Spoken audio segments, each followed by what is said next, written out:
Hello everyone, welcome to the channel. Today we will discuss about the distribution of electrons in different shells of an atom. Different shells में electrons कैसे distributed हैं वो हम discuss करेंगे. हम chapter discuss कर रहे थे स्ट्रक्चर ऑफ एटम. उसमें हमने प्रीवियस वीडियोस में सभी मॉडल्स डिस्कस किए हैं, ठीक है. और आज हम डिस्ट्रीब्यूशन ऑफ इलेक्ट्रॉन्स को देखेंगे. So let's start. डिस्ट्रीब्यूशन, जिसे हम अरेंजमेंट ऑफ इलेक्ट्रॉन्स भी कह सकते हैं डिफरेंट शेल्स में, वो इलेक्ट्रॉनिक कॉन्फ़िगरेशन है एलिमेंट्स का. तो डिस्ट्रीब्यूशन या अरेंजमेंट इलेक्ट्रॉन्स का डिफरेंट शेल में is called as electronic configuration of the element. उसको हम इलेक्ट्रॉनिक कॉन्फ़िगरेशन कहते हैं एलिमेंट का, जिस फॉर्म में, जिस अरेंजमेंट में सभी इलेक्ट्रॉन्स डिफरेंट शेल्स में डिस्ट्रीब्यूटेड हैं. ओके. अब अगर हमें इलेक्ट्रॉनिक कॉन्फ़िगरेशन राइट करना है किसी पर्टिकुलर एलिमेंट के लिए, तो उसके लिए हमें कुछ चीज़ों का पता होना चाहिए. कौन कौन सी चीज़ें हैं बेटा? पहली चीज़, the total number of electrons present in the atom. हमें इलेक्ट्रॉन्स का कॉन्फ़िगरेशन यानी कि उनका डिस्ट्रीब्यूशन बताना है, तो सबसे पहली चीज़ तो हमें ये पता हो कि टोटल नंबर ऑफ इलेक्ट्रॉन्स कितने प्रेजेंट हैं इस एलिमेंट के अंदर. दूसरी चीज़, the maximum number of electrons that can be present in each shell of the atom. ठीक है. अब उस एटम में टोटल इलेक्ट्रॉन हमें पता चल गए, और हमें ये भी पता है कि एक पर्टिकुलर एटम में नंबर ऑफ शेल्स डिफर करता है, बहुत सारे नंबर ऑफ शेल्स होते हैं. तो पर्टिकुलर शेल कितने मैक्सिमम नंबर ऑफ इलेक्ट्रॉन्स को ऑक्यूपाई कर सकता है, ठीक है, वो हमें पता होना चाहिए. अब ये हमें कैसे पता चलेगा? इसके लिए हमारे पास एक फॉर्मूला है, that is called as 2n².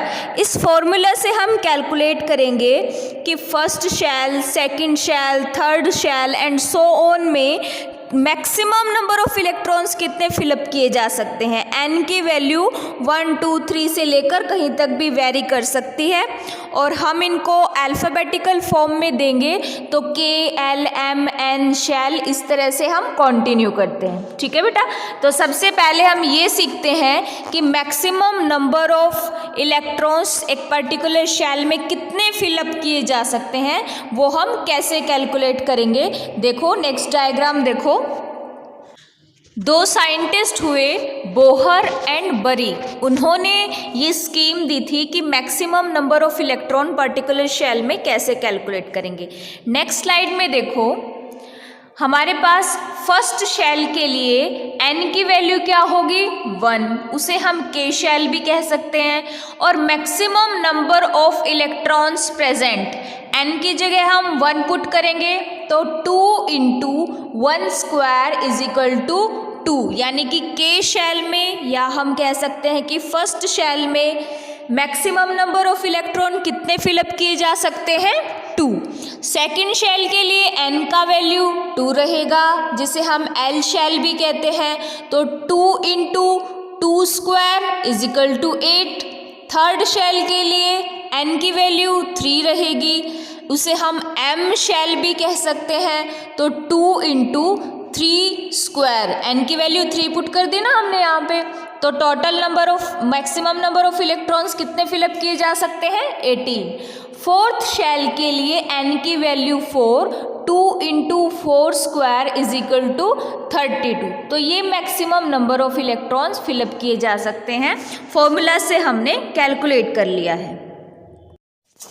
ये देखो बेटा, जो सर्कल के सेंटर में पॉजिटिव चार्ज दिखाया गया है, दैट रिप्रेजेंट्स न्यूक्लियस. ठीक है, ये न्यूक्लियस है. इस डायग्राम में k और l शेल शो किए गए हैं. ये देखो कॉर्नर में जो डायग्राम है उसे हम फर्दर आगे डिस्कस करेंगे. लेट्स सी कि ये सेंटर में रेड न्यूक्लियस शो किया गया है, और ग्रीन डॉट्स जो हैं that are electrons present in different type of shells. और हमें यहाँ पर n इज इक्वल टू 1, 2, 3, तो first shell, second shell, third shell इस तरह से दिखाया गया है। न्यूक्लियस के सबसे क्लोजेस्ट जो होगा वो शेल फर्स्ट शेल लिया जाता है। ठीक है, ध्यान रखना इसको। ठीक है, हमें maximum number of electrons in a particular shell calculate करना आ गया। अब थर्ड पॉइंट क्या है बेटा, द आउटर मोस्ट शेल, जो शेल सबसे बाहर प्रेजेंट है, it can not have more than 8 electron. 8 से ज़्यादा इलेक्ट्रॉन नहीं होंगे उसमें। लेकिन फिर तुम कहोगे कि मैम N3 के लिए तो 18 मैक्सिमम है, इसके लिए क्या करते हैं? फॉर एग्जाम्पल देखो, थर्ड शेल 18 इलेक्ट्रॉन अकोमोडेट कर सकता है, लेकिन as soon as it's 8 electrons are required, fourth shells fill up होना स्टार्ट हो जाता है। जैसे ही थर्ड शेल में 8 फिलअप हो गए तो फोर्थ शेल फिलअप होना स्टार्ट हो जाता है। इसलिए फॉर द फर्स्ट 18 एलिमेंट्स हम क्या रूल अप्लाई कर सकते हैं कि इलेक्ट्रॉन्स, फोर्थ पॉइंट देखो, इलेक्ट्रॉन्स, ये रूल है, मैक्सिमम नंबर ऑफ 18 इलेक्ट्रॉन्स अगर हम किसी शेल के लिए फिलअप कर सकते हैं तो हम उनको किस ऑर्डर में फिलअप करेंगे, उसके लिए फोर्थ रूल दिया गया है, थर्ड के एग्जाम्पल को एक्सप्लेन करने के लिए ही। Fourth point is electrons do not enter into a new shell unless the inner shells are completely filled. जब तक inner completely filled नहीं होते, outer shell में हम electrons fill up नहीं कर सकते हैं। ये देखो बेटा, इस पिक्चर में हमने हाइड्रोजन से लेकर कैल्शियम तक, यानी कि एटॉमिक नंबर 1 से लेकर 20 तक सभी एटम्स के सिंबल लिखे हैं, उनके एटॉमिक नंबर। ठीक है, अगर वो न्यूट्रल होंगे तो number of proton will be equal to number of electrons. ठीक है, तो एटॉमिक नंबर वैसे तो क्या होता है, नंबर ऑफ प्रोटॉन्स होता है, लेकिन अगर एटम न्यूट्रल है यानी कि उस पर कोई चार्ज प्रेजेंट नहीं है तो number of proton will be equal to number of electrons. Okay, अब हम इनका डिस्ट्रीब्यूशन देखें। KLMN शेल दिए हुए हैं। ठीक है, डिस्ट्रीब्यूशन देखो, K शेल में मैक्सिमम 2 इलेक्ट्रॉन्स फिलअप किए जा सकते हैं। ओके, तो जब तक K में 2 शेल फिलअप नहीं हो सकते, हम नेक्स्ट शेल में इलेक्ट्रॉन्स फिलअप नहीं करेंगे। फिर देखो, L शेल में मैक्सिमम 8 इलेक्ट्रॉन्स फिलअप किए जा सकते हैं। तो जब तक L में कंप्लीट 8 फिलअप नहीं होते, हम M शेल में इलेक्ट्रॉन्स नहीं पुट कर सकते।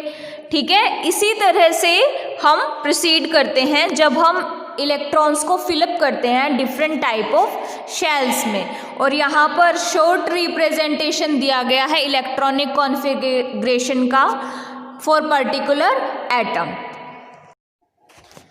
देखो बेटा, हम एग्जाम्पल लेके करते हैं। सोडियम एटम, एटॉमिक नंबर 11, मास 23, इसमें अगर हमें इलेक्ट्रॉनिक डिस्ट्रीब्यूशन शो करना है तो हम देखेंगे KLM शेल दिए गए हैं और फिलअप किया गया है 281। तो इसी तरह से हम डायग्रामेटिकली अगर शो करेंगे तो देखो यहाँ 11P 12N शो किया गया है, यानी कि प्रोटॉन्स का नंबर 11 है और न्यूट्रॉन्स का 12 है। KLM शेल शो किए गए हैं। K में देखो ब्लैक डॉट शो किए गए हैं 2, ये 2 इलेक्ट्रॉन्स को शो कर रहे हैं। K शेल में 2 इलेक्ट्रॉन शो किए गए हैं, L में 8 और M शेल में देखो पूरे शेल में सिर्फ एक ब्लैक डॉट दिखाया गया है, यानी कि सिर्फ एक इलेक्ट्रॉन। तो इस तरह से हम डायग्रामेटिकली इनको रिप्रेजेंट करते हैं। नेक्स्ट डायग्राम में देखो बेटा, क्लोरीन एटम के लिए 17 एटॉमिक नंबर और 35 एटॉमिक मास, कॉन्फ़िगरेशन लिखा है KLM 287 और हमने K में 2 इलेक्ट्रॉन दिखा दिए, L में 8 डॉट शो कर दिए, 8 इलेक्ट्रॉन्स को रिप्रेजेंट कर रहे हैं वो, और M में 7 डॉट शो किए हैं, वो 7 इलेक्ट्रॉन्स को रिप्रेजेंट कर रहे हैं। और न्यूक्लियस कॉन्स्टिट्यूट करता है 17 प्रोटॉन प्लस 18 न्यूट्रॉन्स। हमने पहले वाले वीडियोस में नंबर ऑफ न्यूट्रॉन्स निकालना सीखा था, तो इस तरह से तुम अगर नंबर ऑफ न्यूट्रॉन्स निकाल के देखोगे तो वो 18 ही आते हैं क्लोरीन के लिए। नेक्स्ट पोटेशियम के लिए भी सेम शो किया गया है। एटॉमिक नंबर 19, मास 39, 2881 और डायग्रामेटिकली इनको शो किया गया है। ठीक है, अब एक एग्जाम्पल लेते हैं। Write the electronic configuration of sodium atom, chlorine atom. Atomic number 11, ठीक है, कैसे सॉल्व किया देखो। First shell maximum 2 electrons, second shell maximum 8, third 8 आएगा, लेकिन हमने 1 ही फिलअप किया है। देखो 2 + 8 + 1 11 हो गए ना। एटॉमिक नंबर क्या है 11, तो इसमें 11 ही इलेक्ट्रॉन आएंगे क्योंकि प्रोटॉन का नंबर इलेक्ट्रॉन के इक्वल है, क्योंकि ये न्यूट्रल एटम है। और इसी तरह से हम क्लोरीन के लिए करेंगे। क्लोरीन 17, ठीक है, प्रोटॉन 17 है तो इलेक्ट्रॉन भी 17 होंगे क्योंकि न्यूट्रल एटम है। KLM 287 यहाँ शो किया गया है। और डायग्रामेटिकली कैसे शो करोगे हमने पिछली स्लाइड में देखा है। ठीक है, सेकेंड एग्जाम्पल लेते हैं। The atom of an element has 2 electrons in the M shell. हमें क्वेश्चन में कहा है कि M में 2 इलेक्ट्रॉन्स हैं, तो what will be the atomic number of the element बताना है और नेम ऑफ द एलिमेंट बताना है। अब देखो आंसर के लिए हम क्या करेंगे, KLM सबसे पहले तो हम शेल लिखेंगे, फिर हमें क्वेश्चन में कहा है कि M जो है वो 2 इलेक्ट्रॉन्स पोसेस करता है। M में 2 इलेक्ट्रॉन्स तभी फिलअप हो सकते हैं बेटा जब पहले K और L शेल फुल्ली फिल्ड हों। और K मैक्सिमम कितने इलेक्ट्रॉन ऑक्यूपाई कर सकता है 2, L कितने कर सकता है 8। तो सबसे पहले K और L को फुलफिल करो, क्योंकि K के केस में N की वैल्यू 1 है, L के केस में N की वैल्यू 2 है। ठीक है, तो 2, 8, 2 कॉन्फ़िगरेशन हुआ, तो टोटल नंबर ऑफ इलेक्ट्रॉन कितने हुए 2 + 8 + 2 यानी कि 12। ठीक है, अगर इलेक्ट्रॉन 12 है तो प्रोटॉन भी 12 है, क्योंकि न्यूट्रल एटम हमें यहाँ दिया गया है। प्रोटॉन 12 का मतलब एटॉमिक नंबर भी 12 है। ठीक है, नीचे देखो पर्पल लाइंस शो की गई हैं। एटॉमिक नंबर 12 किसका होता है, मैग्नीशियम का, तो एलिमेंट हमारा क्या हुआ, magnesium. I hope distribution of electrons अब तुम्हें क्लियर है। ओके, इस फॉर्मूला को प्रैक्टिस कर लेना बेटा, 2n² को। डिस्ट्रीब्यूशन ऑफ इलेक्ट्रॉन्स सारा इस फॉर्मूला पे ही बेस्ड है। जिस शेल के लिए निकालना है 2n² कर दो।